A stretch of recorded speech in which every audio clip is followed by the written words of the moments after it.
우리가 살아가는 데 있어서 이제 평가라는 게 참 중요합니다. 세상 살아가는 데 있어서 평가라는 것이 없는 사회는 없는 것 같습니다. 직장에서도 평가를 하고 학교에서도 평가, 시험이라고 하는 평가를 하게 됩니다.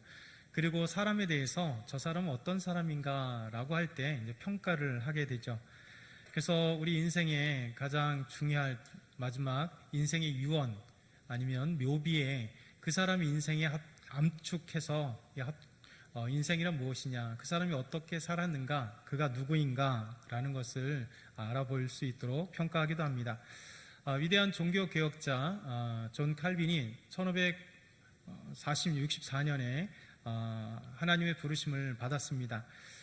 그가 이제 죽기 전에 많은 사람들이 그의 임종을 둘러보고 있을 때 칼빈은 이런 임종의 유언을 했습니다.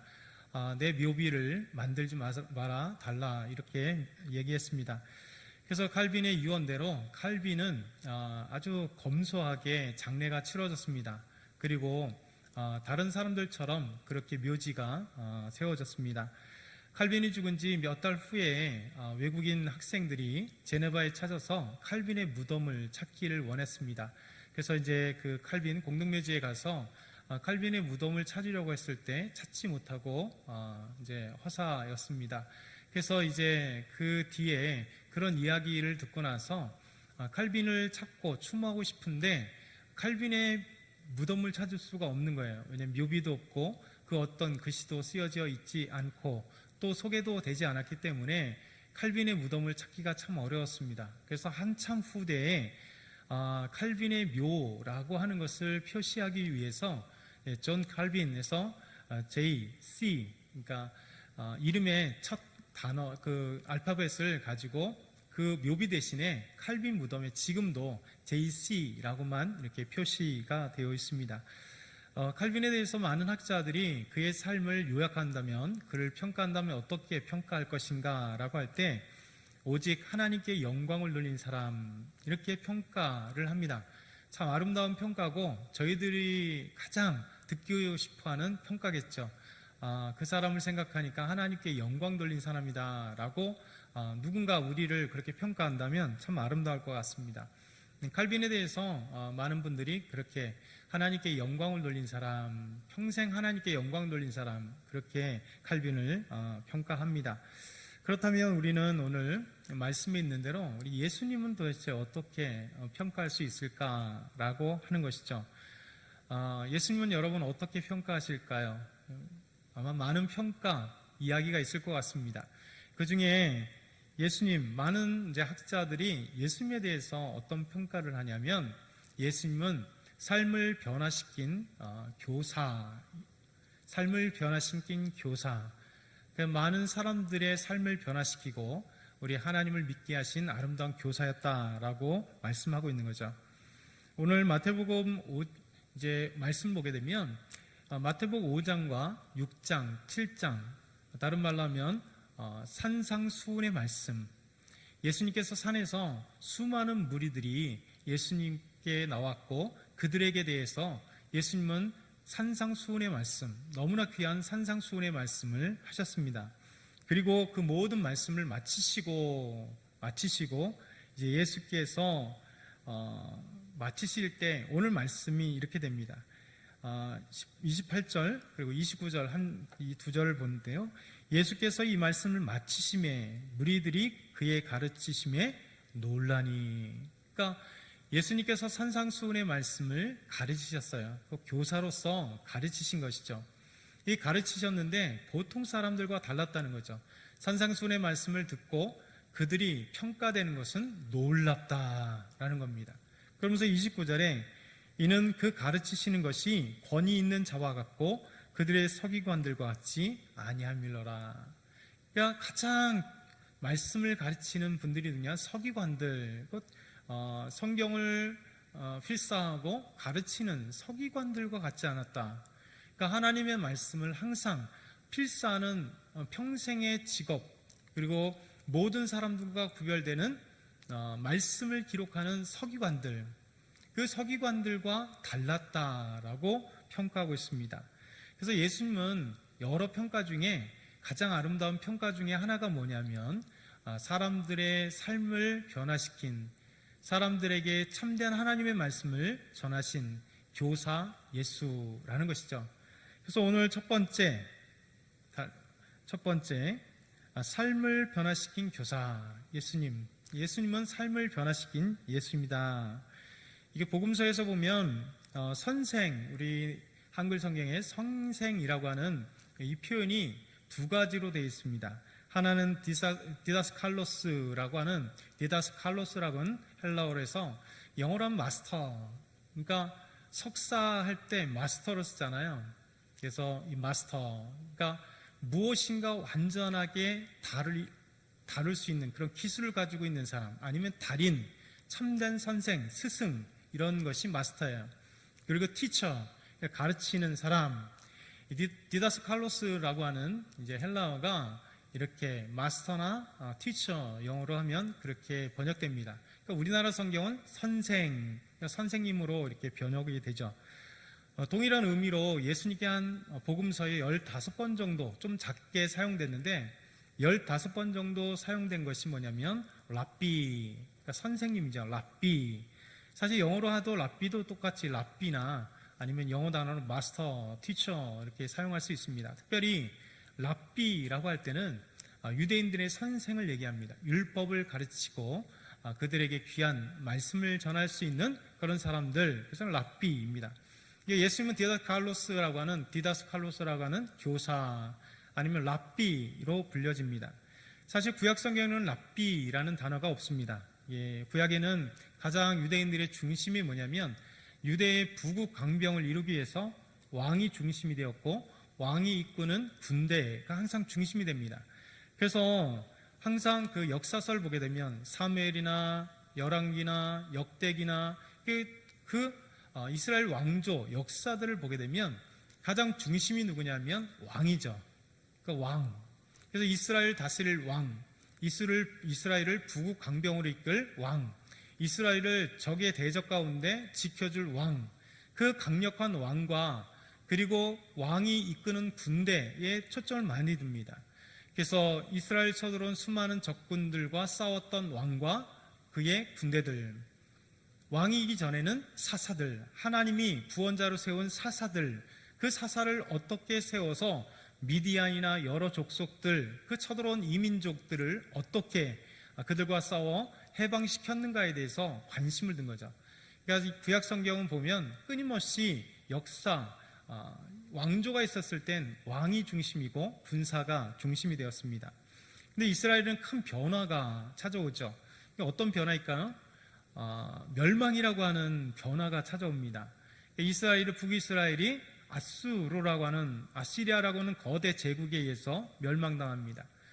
그러면 이제 더 이상 북이스라엘은 왕이 중심될 수 없습니다. 그리고 그의 군대가 없습니다. 남유다도 신바벨론 느부갓네살 왕에 의해서 멸망을 당합니다. 그렇기 때문에 남유다도 이제는 더 이상 왕이 없고 그리고 군사가 없습니다. 그들은 이제 포로가 되어서 끌려갔습니다. 그들은 바벨론에 끌려갔고 페르시아까지, 메데바사 이후에 바사, 곧 페르시아까지 그들은 포로가 되었습니다. 이 사람들을 뭐라고 얘기하냐면 타국에 있는 유대인들, 이 사람들을 디아스포라 유대인이라 이렇게 표현합니다. 그러니까 흩어진 유대인들, 자기 모국, 자기 민족이 오래도록 살았던 이스라엘 땅이 아닌 이제 포로가 되어서 타국에 살고 있는 슬픔을 가지고 있는 흩어진 유대 백성들, 그 공동체를 디아스포라 유대인이라 이렇게 얘기를 합니다. 그러다 보니까 디아스포라 유대인들은 문제가 뭐냐면 이제 예루살렘에 가서 예루살렘에 있는 하나님의 성전에서 예배를 드릴 수 없습니다. 왜냐하면 또 특별히 BC 586년에 바벨론에 의해서 성전이 파괴됐기 때문에 성전도 없었어요. 그러니 고향 땅에 가도 성전에서 예배를 드릴 수 없고 그곳에서 하나님의 말씀을 들을 수도 없고 이제 자기들은 유대의 땅이 아닌 저 먼 곳에서 디아스포라 유대인으로 살았기 때문에 그곳에서 있는 이 유대인들은 이제 하나님께 예배를 드릴 수 없었고 율법을 교육받을 수 없었습니다. 그래서 그때 생겨난 것이 뭐냐면 새로운 교육제도, 회당이라고 하는 것이 생겨나기 시작합니다. 그러니까 디아스포라 유대인들, 이스라엘 땅을 떠난 유대인들이 이제 하나님의 말씀을 가르쳐야 될 그 곳이 필요했고, 그것이 회당인 거죠. 그러니까 신약 성경에는 계속 회당이 많이 나옵니다. 회당장 야이로, 회당에 가서 예수님께서 한손 마른 사람을 치료하시고, 회당에 가서 바리새인들과 함께, 율법학자들과 함께 말씀을 나눠보고, 이런 회당이 계속해서 등장하지만, 이것은 바로 이렇게 디아스포라 유대인들, 포로된 이후에 생긴 것이 종교기관이고 교육기관이 바로 회당인 것이죠. 이 회당이 생기면서 랍비가 생긴 것입니다. 그곳에서 하나님의 말씀을 가르칠 교육기관이 생겨난 것입니다. 그래서 학자들이 얘기하기를 이렇게 얘기를 합니다. 로마에는 군대가 있었고, 그리스는 문화가 있었고, 그리고 이집트는 부가 있었고, 페니키아는 선박이 있었고, 유대에는 책이 있었다. 그러니까 그만큼 교육이라고 하는 것이 유대인들에게는 아주 중요했던 것입니다. 회당에서, 회당을 중심으로 이제 말씀 교육들이 일어나기 시작합니다.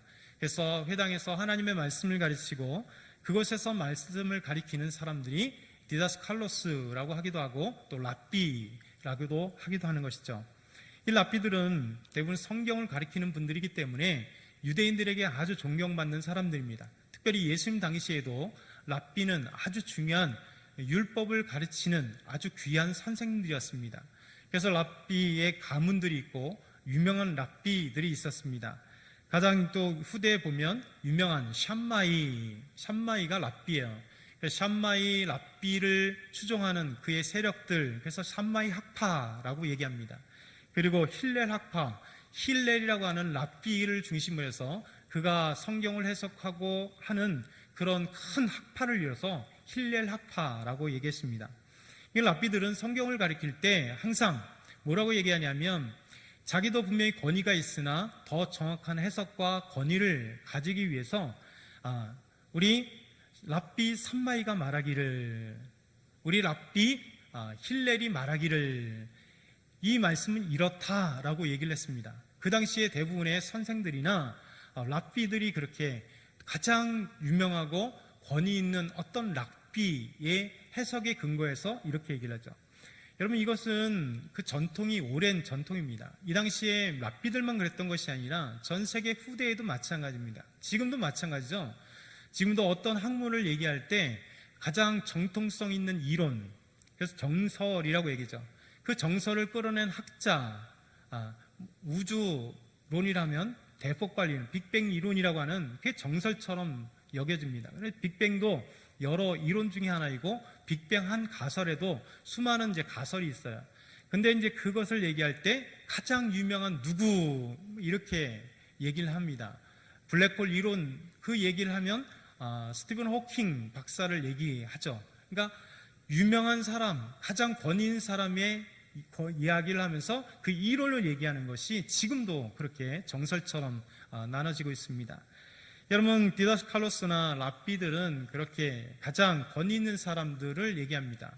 그런데 놀랍게도 예수님께서 말씀하실 때 달라요. 교사이신 예수님, 디다스칼로스나 랍비로 소개되는 예수님은 마태, 마가, 누가 복음에 의하면 내가 진실로 너희에게 이르노니, 아멘, 레고, 히몬, 너희들에게 내가 말한다, 진실로, 아멘. 그러니까 진실로라는 단어가 아멘이거든요. 그러니까 아멘, 내가 너에게 진실로 말한다 라고 할 때 예수님은 힐렐 학파가 아니면 누구, 그 유명한 사람들의 이야기를 하지 않습니다. 그리고 요한복음에는 진실로가 하나 더 들어가죠. 내가 진실로 너희에게 이르노니, 아멘, 아멘, 레고, 히몬, 너희에게 내가 진실로 아멘, 아멘, 너희에게 말한다. 예수님은 이것입니다. 수많은 교사들, 디다스칼로스들과 랍비들은 누구의 이론과 누구의 권위적인 해석을 가지고, 누구의 지식을 가지고 너희에게 이른다라며 가르칩니다. 그런데 참된 교사이신 예수님은 누구의 이론을 끌어들이지 않아요. 내가 진실로 너에게 이른다, 내가 이르노니 라고 얘기합니다. 왜 그럴까요? 예수님은 교사신데 모든 것을 알고 있는 교사예요. 예수님은 이 우주 만물의 모든 원리를 알고 계시고 참된 지식을 알고 계시고 지혜를 알고 계시고 구원을 알고 계십니다. 그래서 내가 뭐라고 얘기합니까? 내가 길이요 진리요 생명이라고 말씀하십니다. 내가 포도나무다. 내가 생명의 떡이다. 이렇게 얘기를 하시잖아요. 그러니까 자신이 온전한 구원의 요체고 지식의 근본이시고 지혜의 근본이시기 때문에 참된 교사이신 예수 그리스도는 누구의 이론과 학문을 끌어들일 필요 없이 내가 너에게 이루느니 라고 말씀하고 있는 것입니다. 하버드대학교 하비 콕스라고 하는 유명한 교수가 있어요. 이 교수님이 하는 얘기가 이런 얘기 있습니다. 도덕과 종교의 강론 중 산상수훈 말씀이야말로 인류 역사상 지적으로 가장 뛰어나고 인용 횟수가 가장 많고 가장 많이 분석되고 가장 논리의 대상이 되고 가장 영향력이 있는 큰 강론이다. 과장된 표현처럼 들릴지 모르지만 그렇지 않다. 그러니까 예수님이 하신 말씀은 가장 많이 인용되고 가장 권위가 있고 가장 많은 사람들이 좋아하고 가장 많은 사람들에게 변화를 일으킨 말씀이 산상수훈의 말씀이다 라고 하는 말씀이에요. 예수님은 사람들을 변화시켰습니다. 이게 가르침은 삶의 변화를 목적으로 하는 거거든요. 여러분, 가르치는 것이 지식을 목표로 한다면 의미 없는 지식이 의미 없는 가르침입니다. 여러분, 요즘에 점점 학교나 학원이 왜 사람들에게 지탄을 받고 우려를 섞고 있느냐. 옛날처럼 선생님은 인격적인 모습으로 아이들에게 다가가고 아이들을 변화시켰어요. 그러니까 여러분들 선생님들 기억나시잖아요. 초등학교 선생님 기억나시죠? 중학교 선생님 중에 누군가 하나 기억나실 거예요. 고등학교 선생님 분명히 기억나실 겁니다. 왜 그럴까요? 그 선생님의 그 지식이 아니라 지식을 가르쳐줄 뿐만 아니라 그분의 그 인격이 보여졌고 나를 사랑했던 그 사랑이 보여졌고 무엇인가 관심을 보여줬기 때문에 나에게 영향을 주었기 때문에 그 선생님이나 교수님이 나에게 오래도록 기억에 남는 겁니다. 여러분, 단순하게 지식을 가르쳐주는 것은 로봇도 할 수 있습니다. 근데 점점 이제 학원이나 학교가 지식만을 가르쳐주는 그런 모습으로 변하게 됐어요. 그러니 선생님들도 얼마나 힘들겠습니까? 사실 그게 근본은 아닌데 선생님이라고 하는 것은 제자들의 변화, 제자들이 따르고 제자들이 존경하고 제자들이 스승의 그 지식과 함께 삶의 모습을 담고 싶은 것이 도제교육이에요. 선생님과 스승과 제자의 관계입니다. 그러나 많은 선생과 스승의 관계들이 좀 파괴되고 있습니다. 성경으로 돌아오면 예수님은 어떤 교사인가, 어떤 디다스칼로스인가, 어떤 랍비인가, 그분은 삶을 변화시키는 교사라는 것이죠. 여러분, 예수님 말씀을 전할 때 사람들이 변화됩니다. 예수님 말씀이 놀랍게 그들의 영혼을 파고들고 그의 인생을 바꿔 놓습니다. 마가복음 2장 13절 15절을 보게 되면 예수께서 다시 바닷가에 나가서 큰 무리가 나왔거늘 예수께서 그들을 가르치시니라. 또 지나가시다가 알페오의 아들 레위가 세관에 앉아 있는 것을 보시고, 알페오의 아들 레위, 마태입니다. 이 마태가 세리였습니다.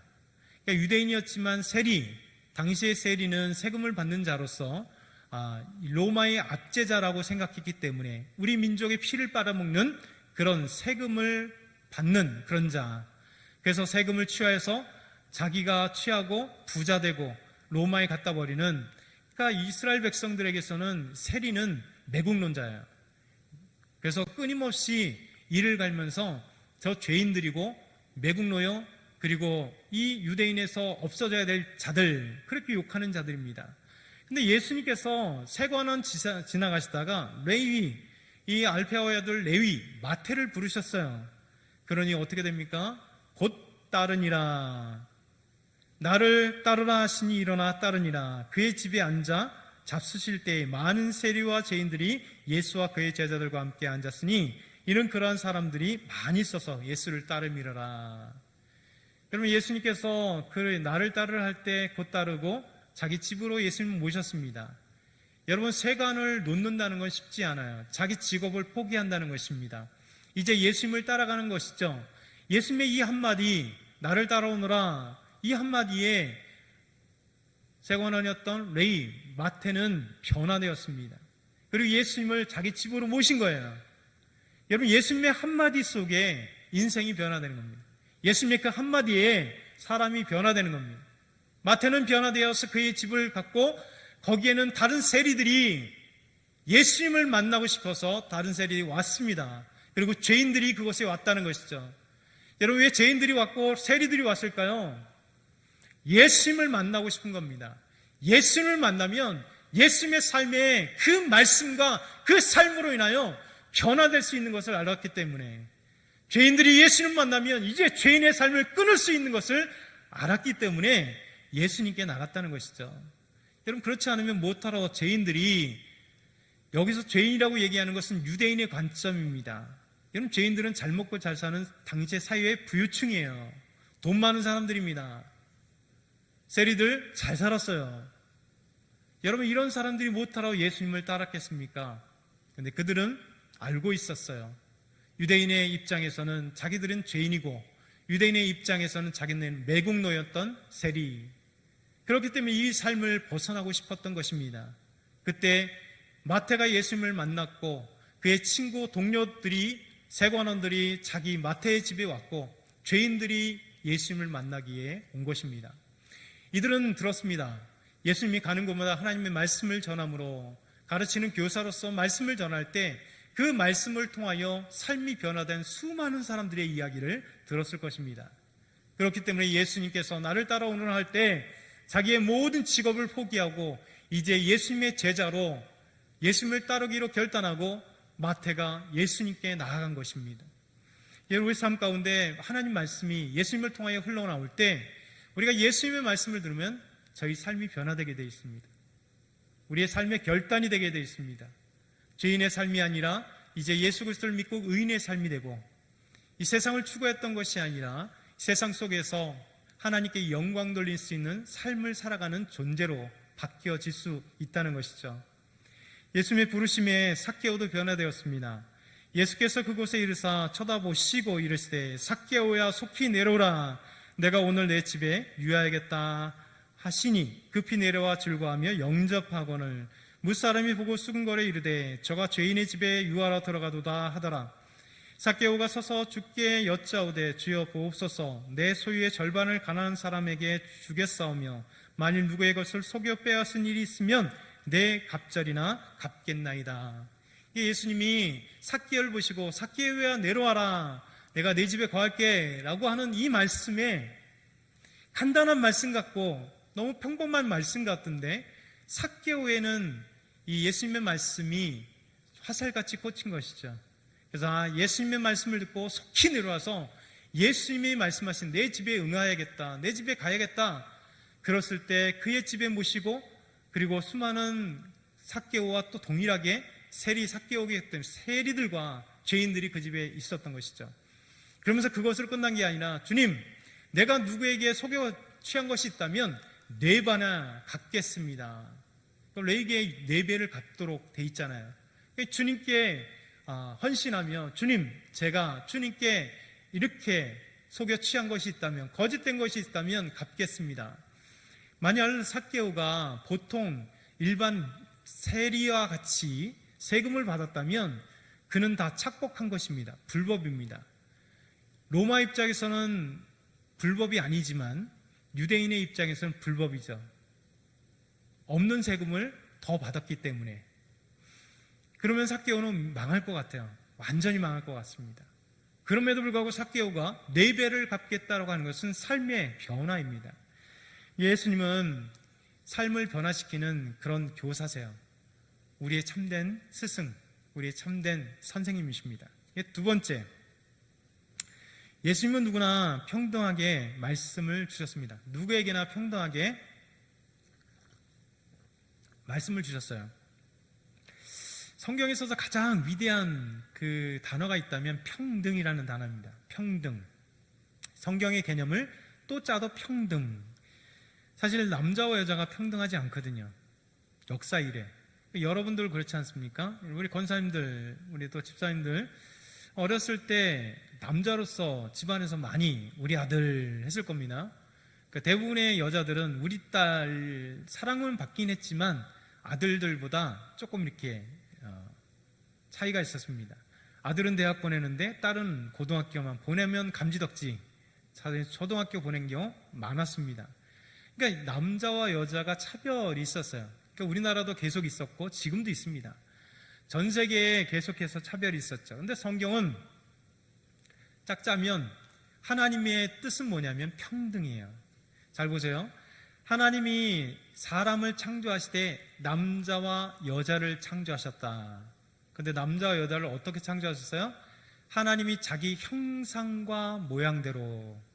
그러니까 남자만 하나님의 형상과 모양대로 창조한 것이 아니고 여자만 하나님의 모양과 형상대로 창조한 것이 아니라 남자나 여자나 동일하게 하나님의 형상과 모양대로 창조하시고, 또 하나님이 아담을 흙으로 창조하시고 그 코에 생기를 넣으시고 생명, 살아있는 리빙 소울, 살아있는 영혼이 되었다.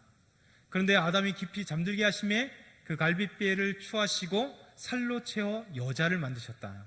그러니까 하나님은 예술가잖아요. 아름다운 예술가십니다. 그러니까 남자를 흙으로 아름답게 빚어서 아름다운 작품을 만드셨을 뿐만 아니라 하나님이 여자 하와를 남자의 갈빗뼈에 흙을 채우셔서 동일하게 지으셔서 아름다운 사람을 만드신, 그러기에 남자와 여자는 항상 하나님 보실 때 동등한 개념입니다. 동등한 개념입니다.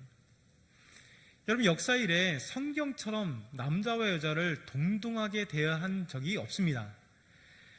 여러분, 그리스와 로마 시대는 남자와 여자가 동등하지 않았어요. 그리스 로마 시대, 그리스 시대, 그리고 로마 시대, 나중에 그리스가 로마를 정복해서 그리스 로마 시대, 그리스 로마 시대에 남자와 여자의 비율이 얼마나 될까요? 남자 몇 명 대 여자 몇 명? 모르시죠? 그래서 제가 알려드리려고요. 남자 140명 대 여자 100명이에요. 이게 무슨 얘기일까요? 자연적으로 남자가 더 태어났고 여자가 덜 태어났을까요? 아니에요. 그렇진 않습니다. 왜 여자가 부족했을까? 그건 무서운 얘기입니다. 그러니까 여자로 태어나면 여자는 갖다 버려서 죽였기 때문에, 그러니까 남자가 140명이면 40명의 여자는 다 죽임을 당한 겁니다. 그래서 1세기 한 남편이 임신한 아내에게 편지한 내용이 그대로 이것을 증명해 줍니다. 신신당부하니 우린 어린 아들을 잘 돌보시오. 내가 집에 가기 전에 아기를 낳거든 아들이면 거두고 딸이면 버리시오. 임신한 자기 아내에게 남편이 편지할 때, 내가 가기 전에 혹시 아기를 낳을 때 남자면 당연히 거두지만 여자면 갖다 버려라, 죽이라는 거죠. 이게 그 당시의 모습이었습니다. 로마의 로몰스 법에도 아버지들은 건강한 사이의 아들이면 반드시 길러야 하지만 여자는 첫째 빼고는 갖다 버려도 된다, 죽여도 된다, 이런 것이 로몰스 법에 안에 있었습니다. BC 3세기 그리스 시인 포시디포스라고 하는 사람은 이렇게 얘기를 합니다. 아무리 가난한 사람도 아들이 태어나면 기르지만 부자도 딸이 태어나면 버리면 된다. 버려야 된다, 버린다. 이게 이 시 안에 이렇게 되어 있습니다. 그 당시의 사회생행적. 그러니까 그리스의 델피 시에 보게 되면 600가구가 있었대요. 그 뒤에 뭐 다 다르겠지만 이제 고고학적 발굴의 600가정 중에 얘기 중에요. 그 중에 딸이 둘 이상 있는 가정이 6가정밖에 없었답니다. 그러니까 그만큼 둘째 딸이 없다는 거예요. 다 갖다 버려버려서 죽었기 때문에. 무서운 거죠. 유대 사회도 마찬가지입니다. 예수님 때 유대 사회에도 아이와 여자는 그렇게 좀 차별을 했습니다. 여러분, 500여 700여 귀족 속에서도 5,000명이 먹었고 4,000명이 먹었습니다. 하나님의 기적. 근데 숫자가 5,000이 뭐냐면 먹은 사람은 여자와 아이 외에 5,000명이었다. 남자 수만 들어갔어요. 여자는 몇 명인지 모릅니다. 아이는 몇 명인지 몰라요. 그리고 질병이어도 마찬가지입니다. 먹은 자는 여자와 아이 외에는 4,000명이었더라. 남자만 4,000명이었다는 거예요. 그러니까 이만큼 이게 평등하지 않은 사회였었습니다. 그러니까 유대 사회라고 그렇게 평등하지 않아요. 평등한 하나님 말씀을 배운 그 자들임에도 불구하고 그렇지는 않습니다. 그리스 아테네에서는 여자가 IQ가 아무리 높아도 성인인데 IQ가 높아도 아이 취급을 했다가 그 문헌이 남아 있습니다. 애기. 그러니까 성인 여자인데 그냥 아이 취급을 그렇게 취급을 당하고, 예수님 시대의 한 랍비는 이런 얘기를 하십니다. 토라를 여자에게 가르치느니 차라리 불태우는 게 낫다. 그러니까 토라 율법, 하나님 말씀을 여자에게 가르치느니 차라리 하나님 말씀을 불태우는 게 낫다. 이게 한 랍비가 한 얘기입니다. 여러분, 이게 바로 불평등의 사회입니다. 항상 남자와 여자 차별이 되었고 끊임없는 평등 아닌 불평등 속에 살았습니다. 근데 신기하게도 예수님은 평등하셨다는 거죠. 그러니까 성경이 평등했고 예수님, 하나님의 가치인 그 평등을 예수님께서도 동일하게 평등하게 하셨다는 거예요. 여러분, 교사라고 한다면, 선생님이라 한다면 어떤 제자를 받기를 원할까요? 당연히 똑똑한 제자를 두기를 원한 거죠. 아주 훌륭한 선생 밑에 훌륭한 제자가 있기 마련입니다. 그래서 그리스 철학자 중에 가장 고대 철학자 유명한 플라톤, 그러니까 플라톤의 가장 위대한 제자가 아리스토텔레스입니다. 그러니까 스승이란 뛰어나고 좋은, 머리 뛰어난, 그래서 다 내 것을 모두 이을 뿐만 아니라 나보다 더 탁월한 학문을 펼치길 원할, 그래서 뛰어난 제자를 두길 원하는 겁니다.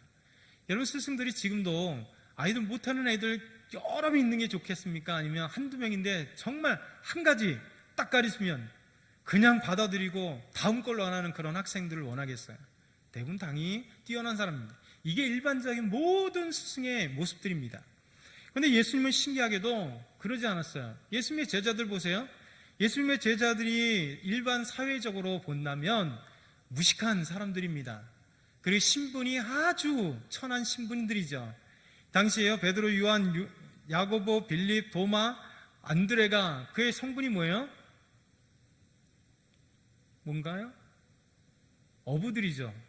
그 당시에 아주 볼품없는 직업을 가지고 있고 공부도 하지 않았던 그런 사람들, 예수님이 신기하게도 12제자의 대부분이 예수님께서 어부를 뽑으셨어요. 당시의 스승이라면 있을 수 없는 그런 것. 교육의 기도 없고, 그리고 무식하고 신분도 낮고, 그럼에도 불구하고 예수님은 예수님이 하나님 나라의 제자를 부르실 때 평등한 거예요. 세관원이었던 마태는 뛰어난 사람입니다. 그렇잖아요? 열심당원했던 시몬, 뛰어난 사람입니다. 열정적으로 국가의 독립을 위해 애쓴 사람입니다. 그러니까 그 모든 사람들을 주님 받아들인 거예요. 이것이 바로 주님의 놀라운 은혜입니다. 3년 동안 그들과 숙식하며 먹고 자고 하며 가르치는데 수없이 못 알아들어서 미련한 자들이라 욕먹고, 따로 비유를 가르쳐도 깨닫지 못하고, 또 죽음에 대한 이야기를 해도 깨닫지 못하고, 결국 예수님이 십자가에 죽을 때 다 도망가 버리고 예수님을 배반하고, 그런 미련한 제자들입니다. 그럼에도 불구하고 예수님은 참고 인내하고 그들에게 정말 모욕당하고 배반당하기까지 하면서 십자가에 죽기까지 그 앞에서 다 떠나갔음에도 불구하고 찾아오셔서 다시 그들을 맞으시는, 예수님은 어디 가나 참된 교사세요. 평등을 외치신 분입니다. 남녀노소, 아까 이 칠병이요 오병이요 산상수훈의 주 대다수가 누구입니까? 사람들은 거들떠보지 않은 여자들, 그리고 아이들. 예수님께서 안수받기 위하여 아이가 왔을 때, 부모가 데리고 왔을 때 제자들은 혼냈습니다. 아이가 왜 와? 올 수 없어요, 그 당시에는. 근데 예수님은 거저둬라. 그러면서 그 아이를 사랑하고 안수해 주잖아요. 여러분, 혈루증 걸린 여인, 여러분 부정할 뿐만 아니라 그 여인은 예수님께 가까이 올 수 없었습니다. 스승 앞에 여인은 절대 갈 수 없었습니다. 근데 예수님 그 옷자락을 만지면 나을 거리라는 마음을 갖고 그 옷자락을 만졌어요. 그리고 그가 나왔습니다. 여러분, 그 여인을 칭찬해 주잖아요. 예수님의 마음입니다. 여러분, 이 예수님이 이 놀라운 것들이에요. 우리에게 진짜 참된 평등을 외치시고 말씀해 주신 것입니다. 마지막 세 번째, 예수님을 믿고 따르는 자들은요, 예수님의 교육 그 뜻대로 교육을 펼쳐 나갑니다. 그래서 예수를 믿는 사람들은 예수님의 참된 이 평등, 그 사랑, 그래서 하나님을 말씀 그대로 가르치길 원하신 거죠. 원래 대학은 어디서 생겼냐면 중세에 길드라고 하는 중세 수도원에서 길드, 대학의 원초인데 수도원에서 대학이 생겼습니다. 여러분, 최초의 대학은 12세기에 프랑스에서 처음 생겼죠. 프랑스 파리에서 생겼습니다. 그리고 13세기에 영국의 옥스퍼드와 캠브리지 대학이 생겼어요. 여러분, 옥스퍼드 대학의 그 모토가 뭔지 아십니까? 시편 27편 1절의 말씀이에요. 여호와는 나의 빛이다. 이게 옥스퍼드 대학교의 모토입니다. 생겨난 모토.